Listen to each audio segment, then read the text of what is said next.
Let's start with a brief summary. This article, written by Paul Graham in 2012, discusses ways to find a successful startup idea. Graham states that the best way to find a startup idea is not to look for ideas, but to search for problems, preferably ones that you yourself have. He argues that the best startup ideas are usually things that the founders themselves want, can build themselves, and that few people realize are valuable.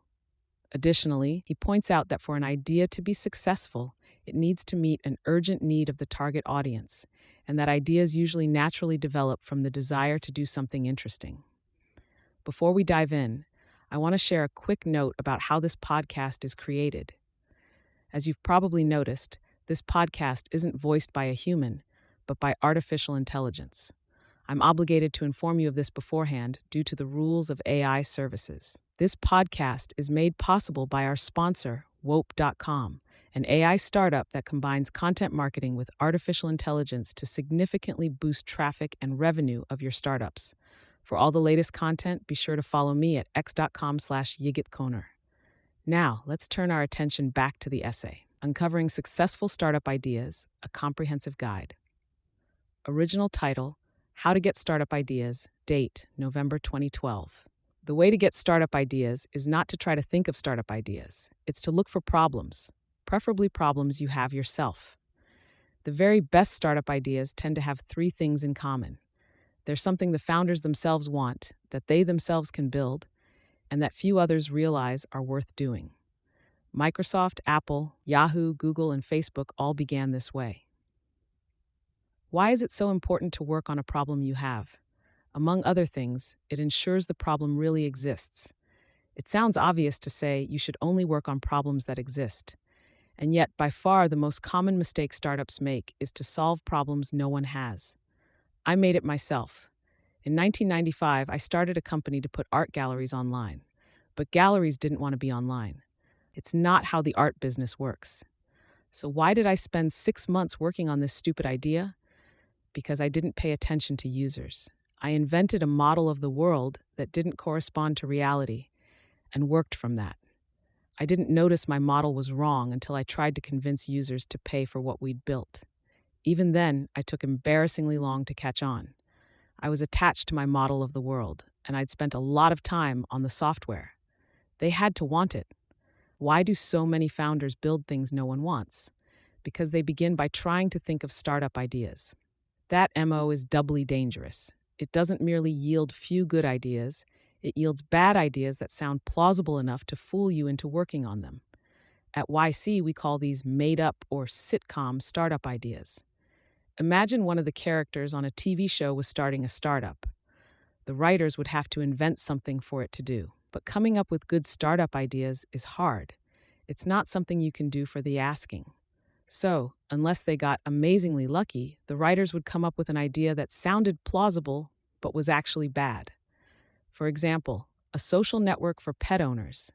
It doesn't sound obviously mistaken. Millions of people have pets.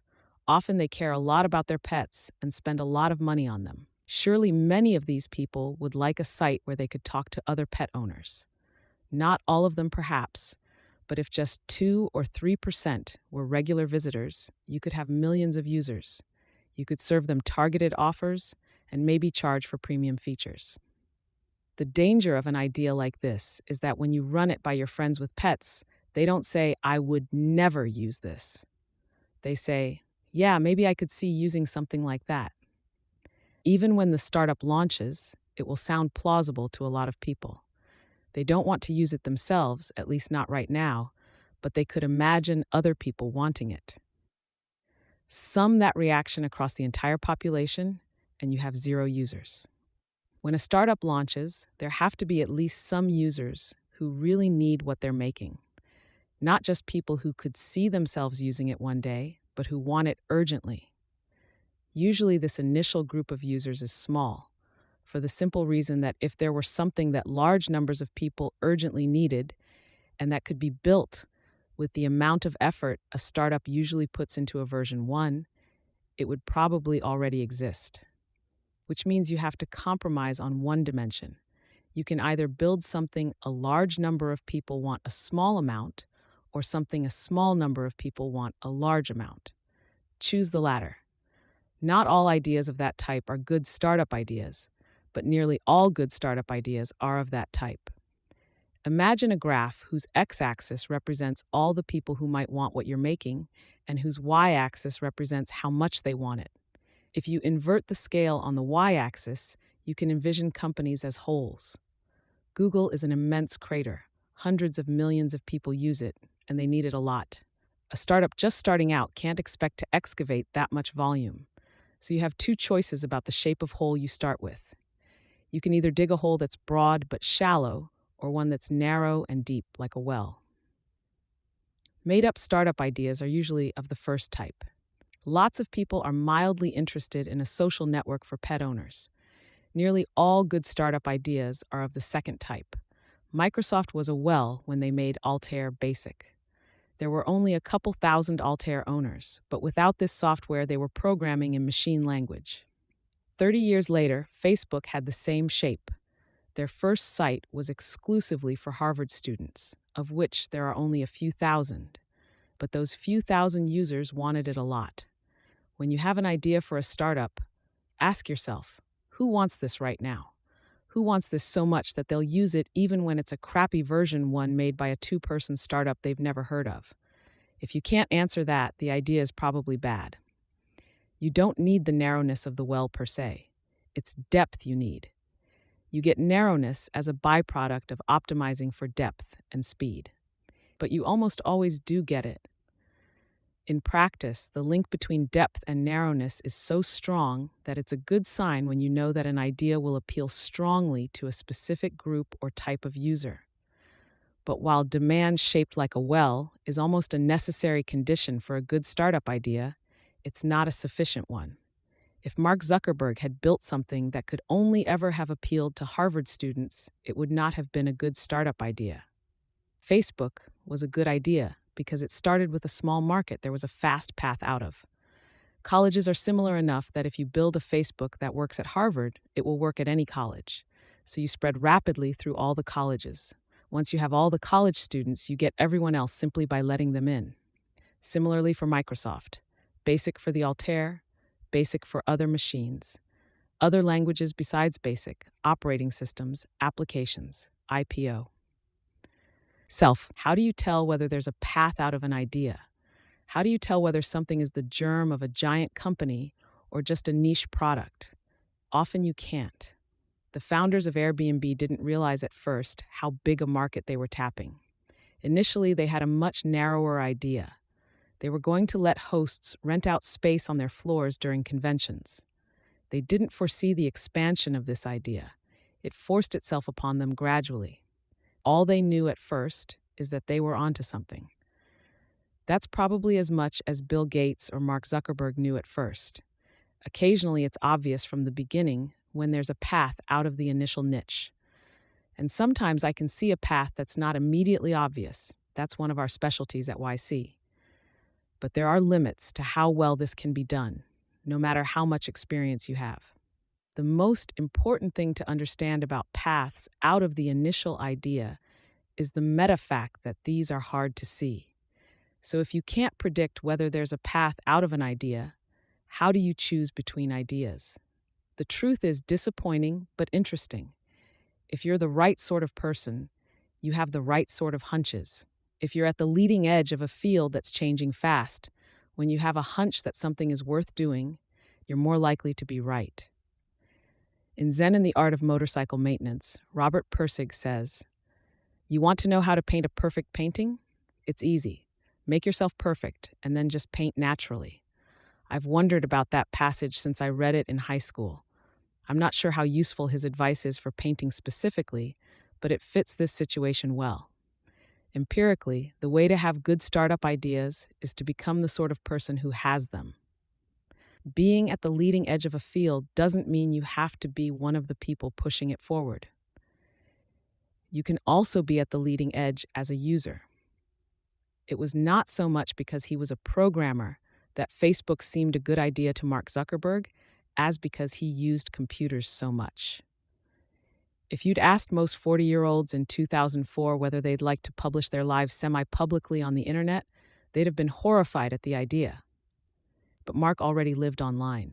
To him, it seemed natural. Paul Buchheit says that people at the leading edge of a rapidly changing field live in the future. Combine that with Pirsig and you get live in the future, then build what's missing. That describes the way many, if not most, of the biggest startups got started. Neither Apple, nor Yahoo, nor Google, nor Facebook were even supposed to be companies at first. They grew out of things their founders built because there seemed a gap in the world. If you look at the way successful founders have had their ideas, it's generally the result of some external stimulus hitting a prepared mind. Bill Gates and Paul Allen hear about the Altair and think, I bet we could write a basic interpreter for it. Drew Houston realizes he's forgotten his USB stick and thinks, I really need to make my files live online. Lots of people heard about the Altair. Lots forgot USB sticks. The reason those stimuli caused those founders to start companies was that their experiences had prepared them to notice the opportunities they represented. The verb you want to be using with respect to startup ideas is not think up, but notice. At YC, we call ideas that grow naturally out of the founder's own experiences organic startup ideas. The most successful startups almost all begin this way. That may not have been what you wanted to hear. You may have expected recipes for coming up with startup ideas, and instead I'm telling you that the key is to have a mind that's prepared in the right way. But disappointing though it may be, this is the truth, and it is a recipe of a sort. Just one that in the worst case takes a year rather than a weekend. If you're not at the leading edge of some rapidly changing field, you can get to one. For example, anyone reasonably smart can probably get to an edge of programming, e.g. building mobile apps, in a year. Since a successful startup will consume at least 3 to 5 years of your life, a year's preparation would be a reasonable investment, especially if you're also looking for a co-founder. You don't have to learn programming to be at the leading edge of a domain that's changing fast. Other domains change fast. But while learning to hack is not necessary, it is for the foreseeable future sufficient. As Mark Andreessen put it, software is eating the world, and this trend has decades left to run. Knowing how to hack also means that when you have ideas, you'll be able to implement them. That's not absolutely necessary. Jeff Bezos couldn't, but it's an advantage. It's a big advantage. When you're considering an idea like putting a college Facebook online, if instead of merely thinking, that's an interesting idea, you can think instead, that's an interesting idea. I'll try building an initial version tonight. It's even better when you're both a programmer and the target user, because then the cycle of generating new versions and testing them on users can happen inside one head. Noticing. Once you're living in the future, in some respect, the way to notice startup ideas is to look for things that seem to be missing. If you're really at the leading edge of a rapidly changing field, there will be things that are obviously missing. What won't be obvious is that they're startup ideas. So if you want to find startup ideas, don't merely turn on the filter, what's missing. Also turn off every other filter, particularly, could this be a big company? There's plenty of time to apply that test later. But if you're thinking about that initially, it may not only filter out lots of good ideas, but also cause you to focus on bad ones. Most things that are missing will take some time to see. You almost have to trick yourself into seeing the ideas around you, but you know the ideas are out there. This is not one of those problems where there might not be an answer. It's impossibly unlikely that this is the exact moment when technological progress stops. You can be sure people are going to build things in the next few years that will make you think, what did I do before X? And when these problems get solved, they will probably seem flamingly obvious in retrospect. What you need to do is turn off the filters that usually prevent you from seeing them. The most powerful is simply taking the current state of the world for granted. Even the most radically open-minded of us mostly do that. You couldn't get from your bed to the front door if you stopped to question everything. But if you're looking for startup ideas, you can sacrifice some of the efficiency of taking the status quo for granted and start to question things. Why is your inbox overflowing? Because you get a lot of email, or because it's hard to get email out of your inbox? Why do you get so much email? What problems are people trying to solve by sending you email? Are there better ways to solve them? And why is it hard to get emails out of your inbox? Why do you keep emails around after you've read them? Is an inbox the optimal tool for that? Pay particular attention to things that chafe you. The advantage of taking the status quo for granted is not just that it makes life, locally, more efficient, but also that it makes life more tolerable.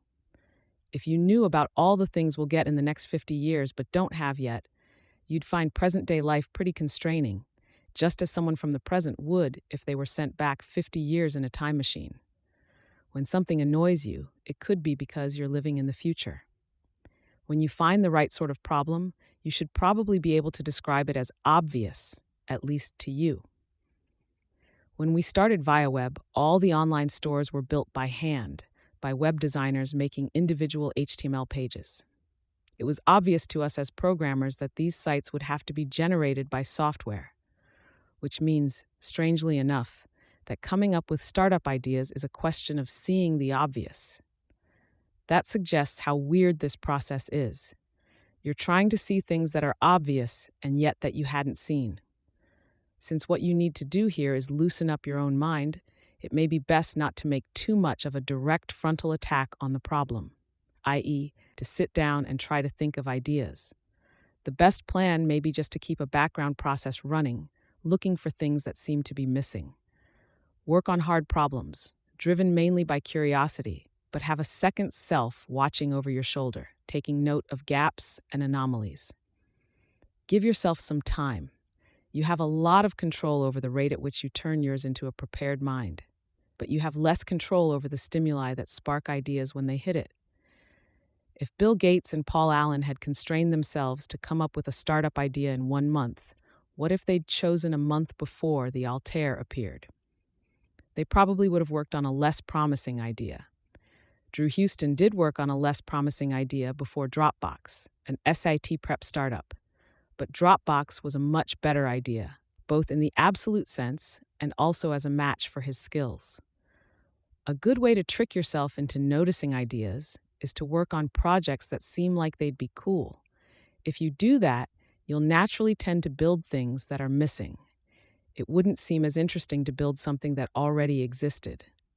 Just as trying to think up startup ideas tends to produce bad ones, working on things that could be dismissed as toys often produces good ones. When something is described as a toy, that means it has everything an idea needs except being important. It's cool, users love it, it just doesn't matter. But if you're living in the future and you build something cool that users love, it may matter more than outsiders think. Microcomputers seemed like toys when Apple and Microsoft started working on them. I'm old enough to remember that era. The usual term for people with their own microcomputers was hobbyists. Backrub seemed like an inconsequential science project. The Facebook was just a way for undergrads to stalk one another. At YC, we're excited when we meet startups working on things that we could imagine know-it-alls on forums dismissing as toys. To us, that's positive evidence an idea is good. If you can afford to take a long view, and arguably you can't afford not to, you can turn live in the future and build what's missing into something even better. Live in the future and build what seems interesting. That's what I'd advise college students to do, rather than trying to learn about entrepreneurship. Entrepreneurship is something you learn best by doing it. The examples of the most successful founders make that clear. What you should be spending your time on in college is ratcheting yourself into the future. College is an incomparable opportunity to do that.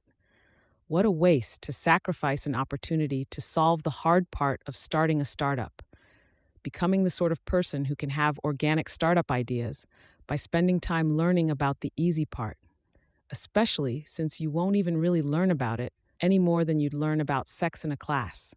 All you'll learn is the words for things. The clash of domains is a particularly fruitful source of ideas.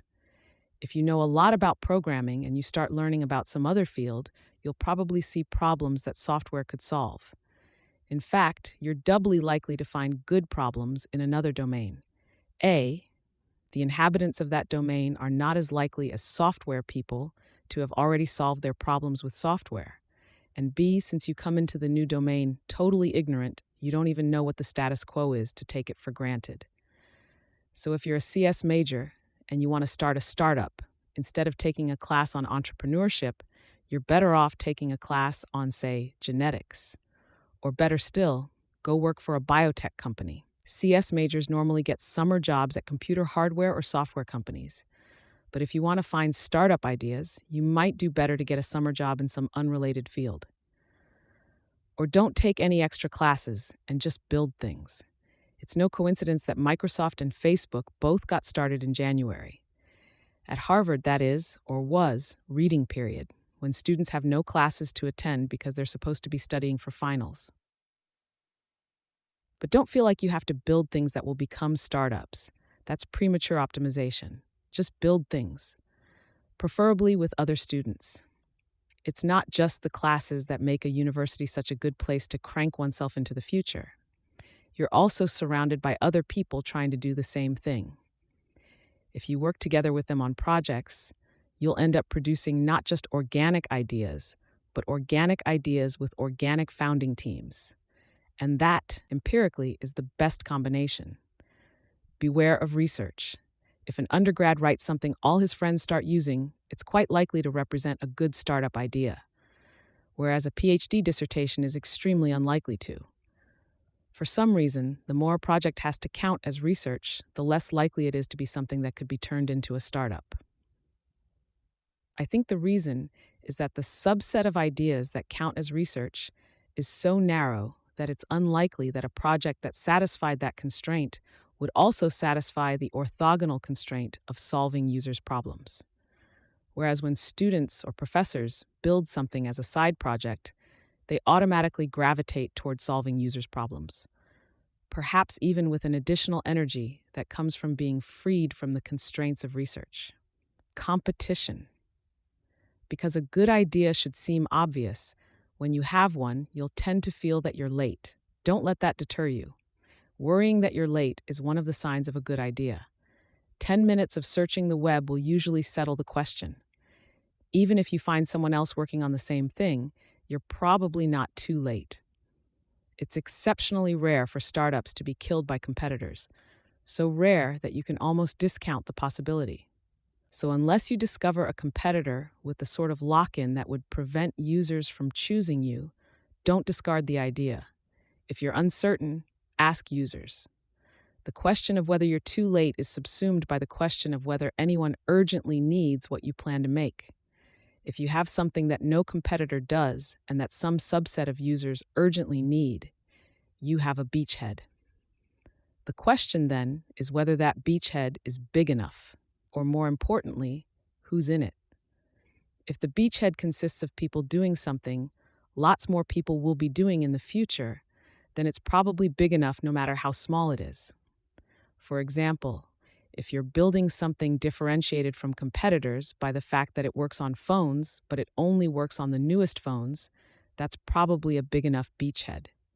Err on the side of doing things where you'll face competitors. Inexperienced founders usually give competitors more credit than they deserve. Whether you succeed depends far more on you than on your competitors. So better a good idea with competitors than a bad one without. You don't need to worry about entering a crowded market so long as you have a thesis about what everyone else in it is overlooking. In fact, that's a very promising starting point. Google was that type of idea. Your thesis has to be more precise than, "We're going to make an X that doesn't suck, though." You have to be able to phrase it in terms of something the incumbents are overlooking. Best of all is when you can say that they didn't have the courage of their convictions and that your plan is what they'd have done if they'd followed through on their own insights. Google was that type of idea too. The search engines that preceded them shied away from the most radical implications of what they were doing, particularly that the better a job they did, the faster users would leave. A crowded market is actually a good sign because it means both that there's demand and that none of the existing solutions are good enough. A startup can't hope to enter a market that's obviously big and yet in which they have no competitors. So any startup that succeeds is either going to be entering a market with existing competitors, but armed with some secret weapon that will get them all the users, like Google, or entering a market that looks small, but which will turn out to be big, like Microsoft. There are two more filters you'll need to turn off if you want to notice startup ideas: the unsexy filter and the schlep filter. Most programmers wish they could start a startup by just writing some brilliant code, pushing it to a server, and having users pay them lots of money.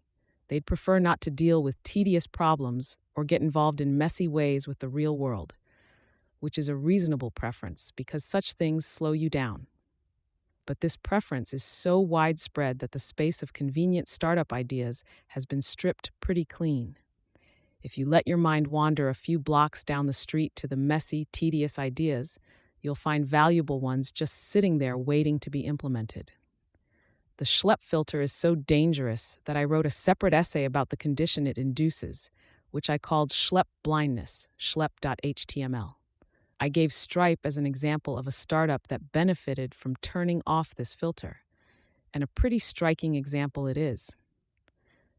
Thousands of programmers were in a position to see this idea. Thousands of programmers knew how painful it was to process payments before Stripe, but when they looked for startup ideas, they didn't see this one, because unconsciously they shrank from having to deal with payments. And dealing with payments is a schlep for Stripe, but not an intolerable one. In fact, they might have had net less pain, because the fear of dealing with payments kept most people away from this idea. Stripe has had comparatively smooth sailing in other areas that are sometimes painful, like user acquisition.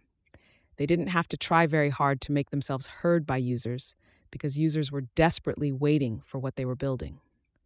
The unsexy filter is similar to the schlep filter, except it keeps you from working on problems you despise rather than ones you fear. We overcame this one to work on ViaWeb.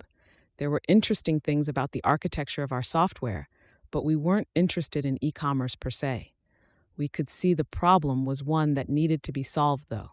Turning off the schlep filter is more important than turning off the unsexy filter, because the schlep filter is more likely to be an illusion. And even to the degree it isn't, it's a worse form of self-indulgence. Starting a successful startup is going to be fairly laborious no matter what. Even if the product doesn't entail a lot of schleps, you'll still have plenty dealing with investors, hiring and firing people, and so on. So if there's some idea you think would be cool, but you're kept away from by fear of the schleps involved, don't worry. Any sufficiently good idea will have as many. The unsexy filter, while still a source of error, is not as entirely useless as the schlep filter. If you're at the leading edge of a field that's changing rapidly, your ideas about what's sexy will be somewhat correlated with what's valuable in practice, particularly as you get older and more experienced. Plus, if you find an idea sexy, you'll work on it more enthusiastically. Recipes. While the best way to discover startup ideas is to become the sort of person who has them and then build whatever interests you, sometimes you don't have that luxury. Sometimes you need an idea now. For example, if you're working on a startup and your initial idea turns out to be bad. For the rest of this essay, I'll talk about tricks for coming up with startup ideas on demand. Although empirically, you're better off using the organic strategy, you could succeed this way. You just have to be more disciplined. When you use the organic method, you don't even notice an idea unless it's evidence that something is truly missing. But when you make a conscious effort to think of startup ideas, you have to replace this natural constraint with self-discipline. You'll see a lot more ideas, most of them bad, so you need to be able to filter them. One of the biggest dangers of not using the organic method is the example of the organic method. Organic ideas feel like inspirations. There are a lot of stories about successful startups that began when the founders had what seemed a crazy idea, but just knew it was promising. When you feel that about an idea you've had while trying to come up with startup ideas, you're probably mistaken. When searching for ideas, look in areas where you have some expertise. If you're a database expert, don't build a chat app for teenagers. unless you're also a teenager. Maybe it's a good idea, but you can't trust your judgment about that, so ignore it. There have to be other ideas that involve databases and whose quality you can judge. Do you find it hard to come up with good ideas involving databases? That's because your expertise raises your standards. Your ideas about chat apps are just as bad, but you're giving yourself a Dunning-Kruger pass in that domain. The place to start looking for ideas is things you need. There must be things you need. One good trick is to ask yourself whether in your previous job you ever found yourself saying, "Why doesn't someone make X? If someone made X, we'd buy it in a second." If you can think of any X people said that about, you probably have an idea. You know there's demand, and people don't say that about things that are impossible to build. More generally, try asking yourself whether there's something unusual about you that makes your needs different from most other people's. You're probably not the only one. It's especially good if you're different in a way people will increasingly be. If you're changing ideas, one unusual thing about you is the idea you'd previously been working on. Did you discover any needs while working on it? Several well-known startups began this way. Hotmail began as something its founders wrote to talk about their previous startup idea while they were working at their day jobs. A particularly promising way to be unusual is to be young. Some of the most valuable new ideas take root first among people in their teens and early 20s. And while young founders are at a disadvantage in some respects, they're the only ones who really understand their peers. It would have been very hard for someone who wasn't a college student to start Facebook. So if you're a young founder, under 23, say, are there things you and your friends would like to do that current technology won't let you? The next best thing to an unmet need of your own is an unmet need of someone else.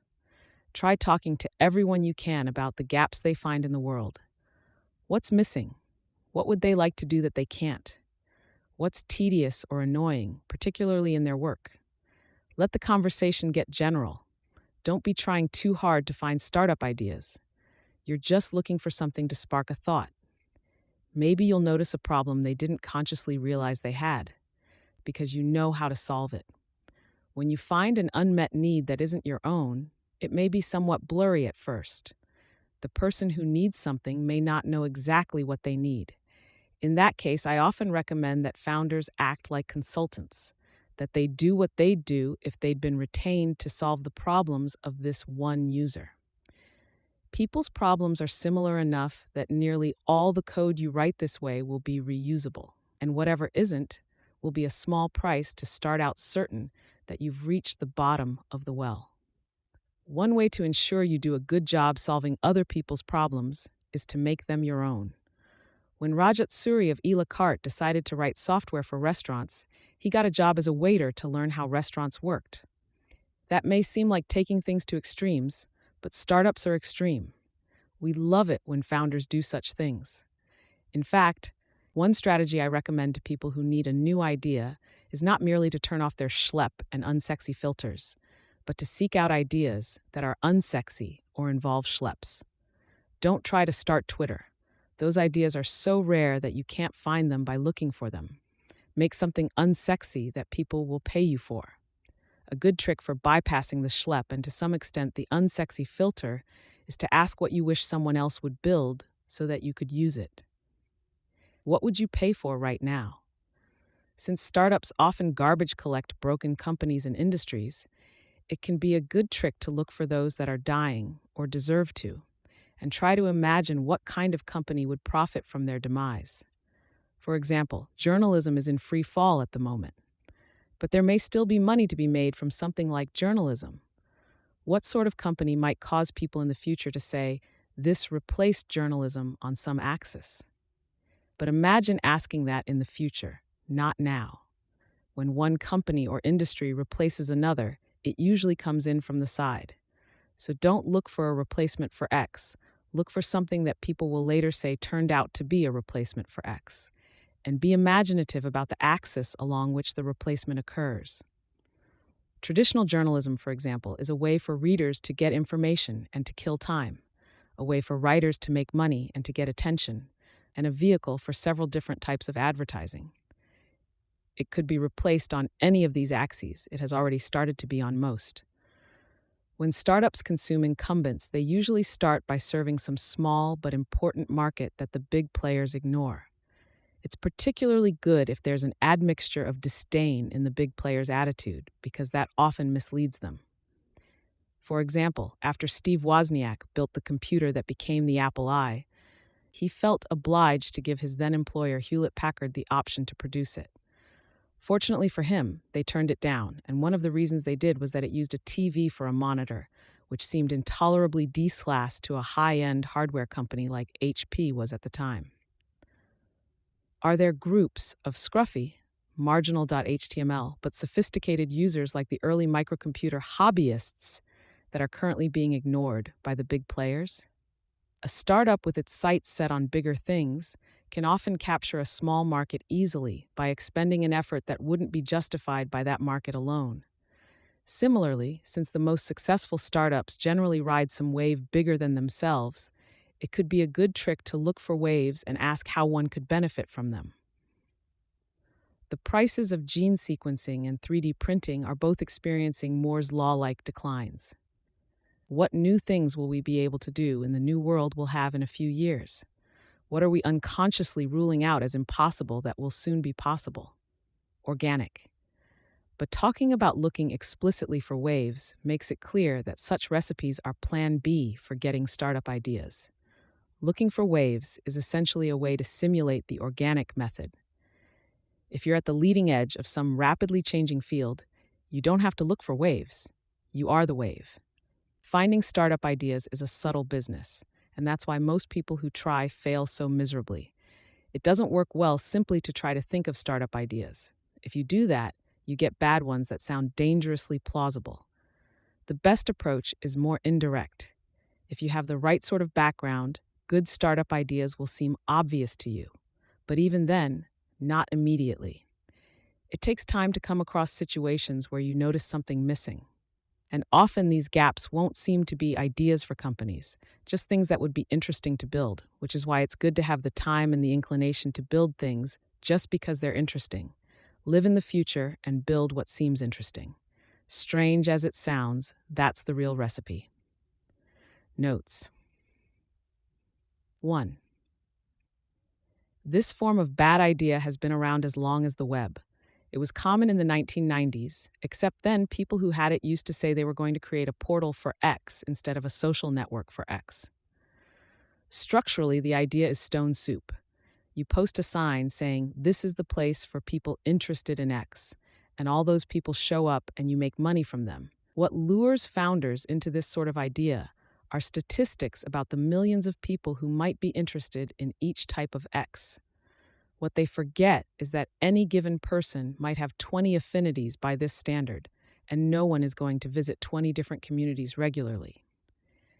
I'm not saying, incidentally, that I know for sure a social network for pet owners is a bad idea. I know it's a bad idea, the way I know randomly generated DNA would not produce a viable organism. The set of plausible-sounding startup ideas is many times larger than the set of good ones, and many of the good ones don't even sound that plausible. So if all you know about a startup idea is that it sounds plausible, you have to assume it's bad. More precisely, the user's need has to give them sufficient activation energy to start using whatever you make, which can vary a lot. For example, the activation energy for enterprise software sold through traditional channels is very high, so you'd have to be a lot better to get users to switch, whereas the activation energy required to switch to a new search engine is low, which in turn is why search engines are so much better than enterprise software. This gets harder as you get older.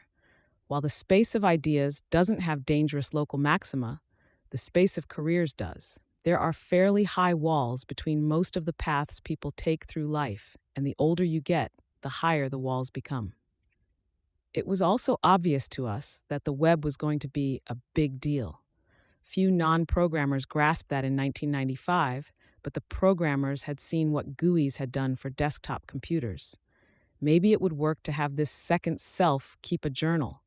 and each night to make a brief entry listing the gaps and anomalies you'd noticed that day. Not startup ideas, just the raw gaps and anomalies. Sam Altman points out that taking time to come up with an idea is not merely a better strategy in an absolute sense, but also like an undervalued stock in that so few founders do it. There's comparatively little competition for the best ideas because few founders are willing to put in the time required to notice them. Whereas there is a great deal of competition for mediocre ideas because when people make up startup ideas, they tend to make up the same ones. For the computer hardware and software companies, summer jobs are the first phase of the recruiting funnel. But if you're good, you can skip the first phase. If you're good, you'll have no trouble getting hired by these companies when you graduate, regardless of how you spent your summers. The empirical evidence suggests that if colleges want to help their students start startups, the best thing they can do is leave them alone in the right way. I'm speaking here of IT startups. In biotech, things are different.